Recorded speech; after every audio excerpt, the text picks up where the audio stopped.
काय म्हणतो मग कसं वाटतं शाळा? खूप छान आहे.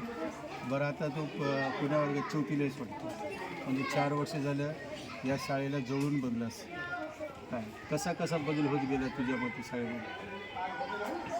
म्हणजे पहिली शाळा असं नव्हतीच, म्हणजे इकडचं वगैरे आणि इकडचं तिकडे स्वच्छता नव्हती. आता तिकडे कमी झाले, कलर झाला, खूप काही बदल झाले.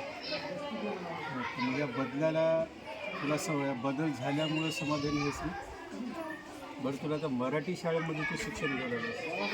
बरेच जण इंग्रजी शाळेमध्ये जातात. मराठी शाळेमध्ये तुला इंग्रजी शाळा आणि मराठी शाळा या दोघांमध्ये फरक कोणता जाणवतो?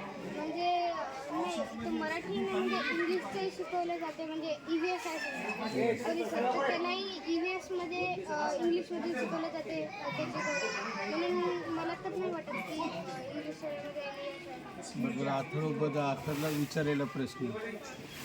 सारंग सर वडील म्हणून ग्रेट आहेत का टीचर म्हणून ग्रेट आहेत? टीचर ॲज अ टीचर ते इज परफेक्ट नाही. ते teachers you okay, first standard to 4th standard तुझ्या सोबतीनेच असतील. हां, म्हणजे प्रत्येक वर्ग त्यांनी तुझा घेता आलेला आहे. ओके, मग चांगली फिलिंग आहे आपल्या शाळेबद्दल. बरं, भविष्यात काय बनशील? क्रिकेटर, स्पोर्टमॅन? सारंग सर अभी कुछ प्रैक्टिस है उसकी, इसके साथ खेल रहा है. कब खेलोगे फिर? बनाओ यहाँ पे टीम के लिए. हाँ, वो करना पड़ेगा, क्रिकेटर बनना पड़ेगा तो. हां, पहिले नव्हते. बरं, नवोदयला जाणार आहेस? इन फ्युचर स्पोर्ट्समॅन बनायचं आहे तुला. आवड आहे स्पोर्ट्सची. Very nice. बघा, कीप इट अप. त्याला तसंच जीवन ठेव आणि स्पोर्ट्समॅन माझं ध्येय आहे की नाही 100% सक्सेस करून दाखवायचं विथ एज्युकेशन. त्या तिकडे सक्सेस नंतर हा सक्सेस.